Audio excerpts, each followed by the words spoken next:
Hello everyone, once again, school students competition candidate. जैसा कि हम पहले पढ़ चुके हैं, आपको टॉपिक पढ़ाया गया था relative pronoun, closest complex sentence, synthesis by using relative pronoun. तो उसी का ये सेकंड पार्ट है। और यहाँ पर अब आप देखेंगे कि जो रिलेटिव क्लोज हैं या एडजेक्टिव क्लोज हैं वो कैसे बनाए जा रहे हैं।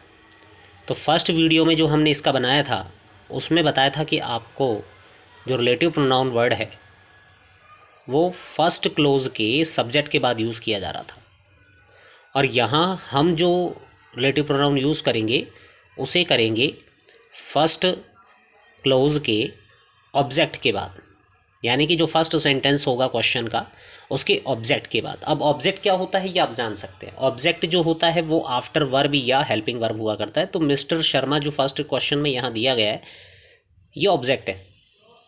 और जो पहला वीडियो देखा था आपने उसमें जो फर्स्ट वर्ड होता है सेंटेंस का वो सब्जेक्ट कहलाता है। तो पहले वीडियो के अंदर हमने सब्जेक्ट के बाद में WH वर्ड्स को लगाया था, यानी कि रिलेटिव प्रोनाउन को लगाया था। जैसा कि हमने आपको बताया था कि WH वर्ड जो होते हैं वो सारे के सारे सब्जेक्ट के बाद ही लगाने, जैसे कि हु, हुज, हुम, दैट, व्हिच, व्हाट। ठीक है,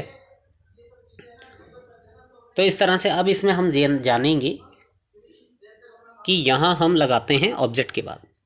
तो आइए स्टार्ट करते हैं। पहला हम ले रहे हैं सब्जेक्टिव केस का, उसके बाद पजेसिव लेंगे, फिर यहाँ पे हम ऑब्जेक्टिव केस लेंगे। तो पहला आप देख सकते हैं क्वेश्चन है this is mister Sharma, she is a teacher. यहाँ हम सबसे पहले ये चेक करेंगे कि जो सेकंड सेंटेंस है, सेकंड जो क्लोज है उसके अंदर जो पर्सनल प्रोनाउन का जो वर्ड दिया गया है वो दिया है शी। अब ये शी फर्स्ट सेंटेंस में किसके लिए यूज़ किया गया है? तो आप देख सकते हैं दिस इज़ मिस्टर शर्मा, तो शी है वो दिस के लिए तो नहीं होगा, तो शी किसके लिए होगा? मिस्टर शर्मा के लिए। सो इसका मीन्स है कि इस मिस्टर शर्मा के बाद ही आपको वो रिलेटिव प्रोनाउन यूज़ करना होगा और शी को हटा देना होगा, क्योंकि जब आप हु लगा रहे हो, हुज लगा रहे हो, कोई भी रिलेटिव प्रोनाउन यूज़ कर रहे हो तो आपको उस पर्सनल प्रोनाउन को तो रिमूव करना ही होगा और रिड्यूस होगा ही होगा। तो आप देखिए इसका आंसर क्या बनेगा। First sentence as it is आप लिख लेंगे दिस इज़ मिस्टर शर्मा।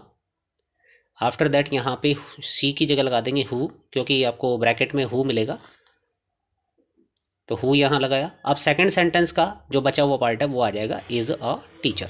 तो ये बहुत इजी है, आफ्टर सब्जेक्ट वाला जो कॉन्सेप्ट है ये बहुत इजी है बजाय किसके? सब्जेक्ट के। तो सब्जेक्ट वाला भी डिफिकल्ट नहीं है। सब्जेक्ट वाले में हम क्या करते थे? सब्जेक्ट वाले में हम सब्जेक्ट के बाद में रिलेटिव प्रोनाउन लगाते थे, उसके बाद सेकंड सेंटेंस का बचा हुआ पार्ट लिखते थे पर्सनल प्रोनाउन वर्ड को छोड़ करके, और उसके बाद फर्स्ट सेंटेंस का बचा हुआ पार्ट लिखते थे।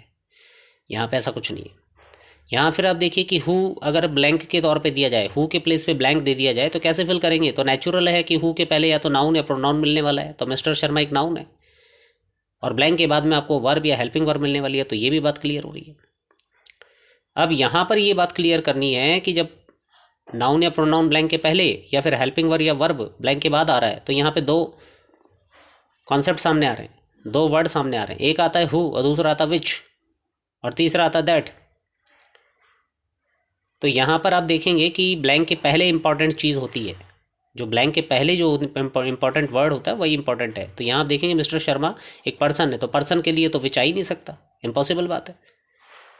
तो वहाँ जो ब्रैकेट में आपको दे देगा हु दिया हुआ है, विच दिया हुआ है, ठीक है, और हुम दिया हुआ है, तो तीनों में से हु आएगा, क्योंकि फिर हु सब्जेक्टिव केस को प्रूव कर रहा है, क्योंकि इज क्या कर रहा है? इज सब्जेक्टिव केस को प्रूव कर रहा है।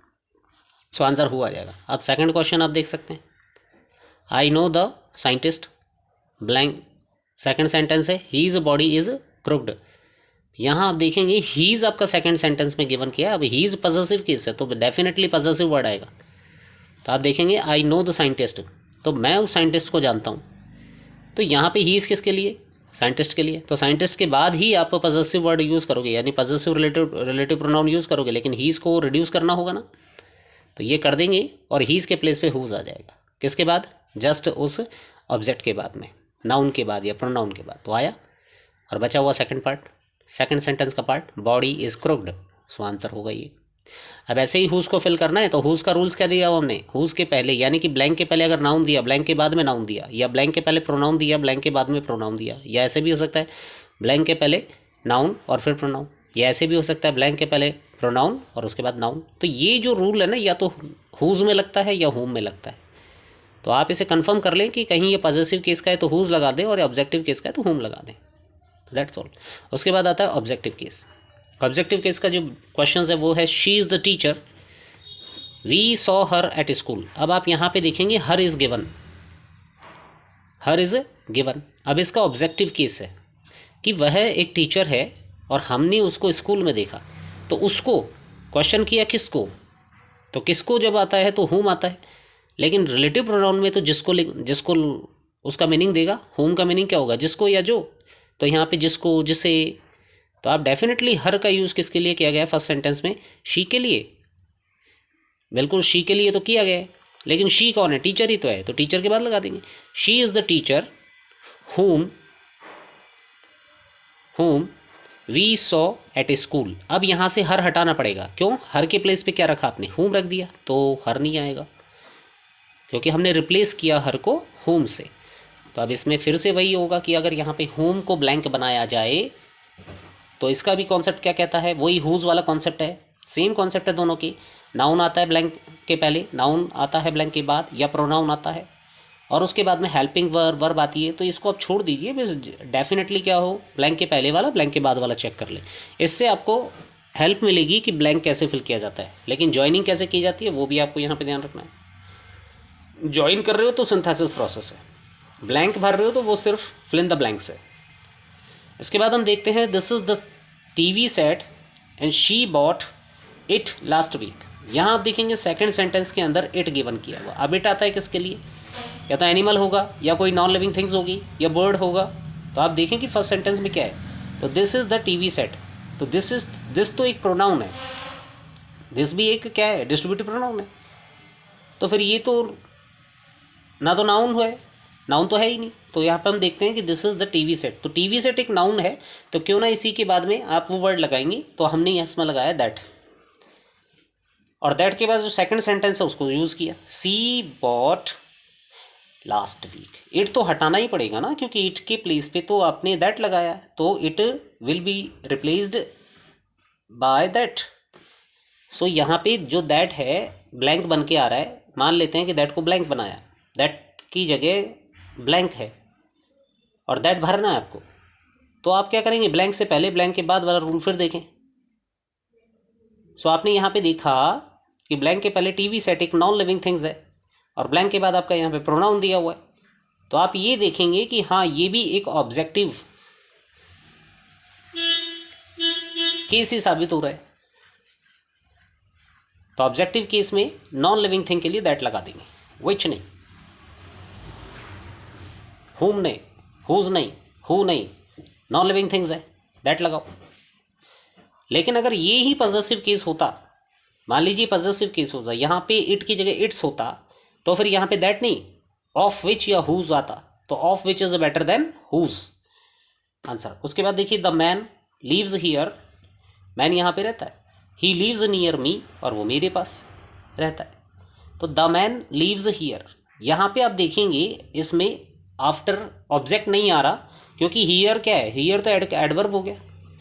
फर्स्ट सेंटेंस में द मैन नाउन है, और इस मैन के लिए यहाँ पे ही लीव्स नियर मी। तो यहाँ पे जो ही वर्ड है वो किसके लिए आ रहा है? ही वर्ड है वो आ रहा है मैन के लिए। तो यहाँ पे आप फिल कर देंगे the man that leaves near me leaves here. तो यहाँ पे सब्जेक्ट के बाद, यानी फर्स्ट सेंटेंस के सब्जेक्ट के बाद ही आपने क्या यूज़ किया है? यहाँ पे दैट यूज़ किया है। अब दैट यूज़ क्यों किया है इसमें? यहाँ पर हम दैट के प्लेस पे हु भी लगा सकते हैं, लेकिन हमने कहा कि दैट जो है वो सबके लिए कॉमन है। तो अगर हु नहीं तो दैट आएगा। ऑप्शंस में अगर हु नहीं दिया तो दैट यूज़ कर लेंगे। तो द मैन दैट, फिर उसके बाद सेकंड सेंटेंस का lives near me and then lives here. Okay, तो यहाँ पे सेकंड सेंटेंस पहले, फर्स्ट सेंटेंस बाद में। ओके, उसके बाद आप देखेंगे my father works in a factory, it makes typewriter. Okay, अब यहाँ पे देखते हैं मेरे फादर जो है वो एक फैक्ट्री में वर्क करते हैं, इट मेक्स टाइपराइटर्स, और ये फैक्ट्री क्या बनाती है, टाइपराइटर्स बनाती है, यानी इस फैक्ट्री में प्रोडक्शन होता है टाइपराइटर्स का। तो पहले हम देखेंगे कि यहाँ पे जो प्रोनाउन आ रहा है, सबसे इंपॉर्टेंट थिंग है कि सेकंड सेंटेंस में आपको ये चेक करना है या सेकंड क्लोज में चेक करना है कि जो प्रोनाउन दिया गया है वो किसके लिए यूज़ किया गया है। तो इट का यूज़ फादर के लिए तो हो नहीं सकता क्योंकि नॉन लिविंग थिंग तो नहीं है, इट का यूज़ तो फैक्ट्री के लिए होगा। तो definitely my father works in a factory. अब फैक्ट्री के बाद या तो दैट लगाएंगे या विच लगाएंगे। तो अगर ऑप्शंस में आपके पास में दैट नहीं तो विच आएगा, तो विच आप लगा दें, नॉन लिविंग थिंग्स के लिए फैक्ट्री के लिए विच भी आएगा। और उसके बाद सेकंड सेंटेंस का बचा हुआ पार्ट आएगा, इट को तो रिड्यूस करना होगा, मेक्स टाइपराइटर।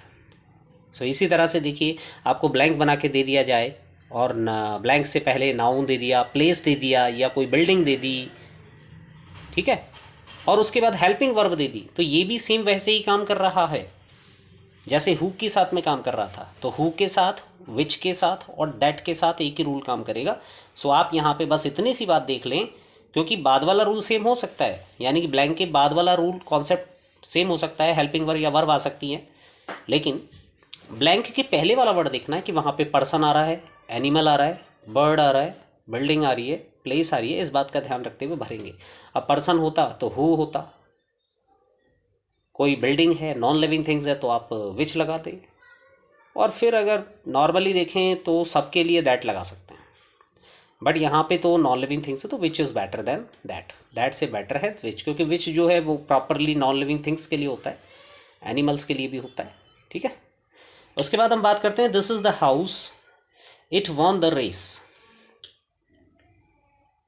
तो यहाँ पे हम बात करते हैं, sorry, not a house, this is a horse, this is the horse, ये एक हॉर्स है, हाउस नहीं, इट वॉन द रेस। अब यहाँ पे देखते हैं इट कौन, इट तो हॉर्स के लिए ही आएगा, तो इसीलिए आंसर होगा दिस इज द हॉर्स। अब हॉर्स क्या एनिमल है ना, एनिमल के लिए विच यूज कर लिया, तो विच वॉन द रेस, तो इट यहाँ पे रिड्यूस हो गया। तो इस तरीके से ये जो सेकंड वीडियो था आपका रिलेटिव प्रोनाउंस से रिलेटेड, या हम कह सकते हैं relative clause, adjective clause, clause, complex sentences और synthesis by using relative pronoun. तो ये टॉपिक्स जो है क्लास 9th, क्लास 10th और क्लास 12th के अकॉर्डिंग है, जो उनकी RBSC इंग्लिश सब्जेक्ट में ग्रामर के टॉपिक में इंक्लूड है। So thank you very much for watching this video.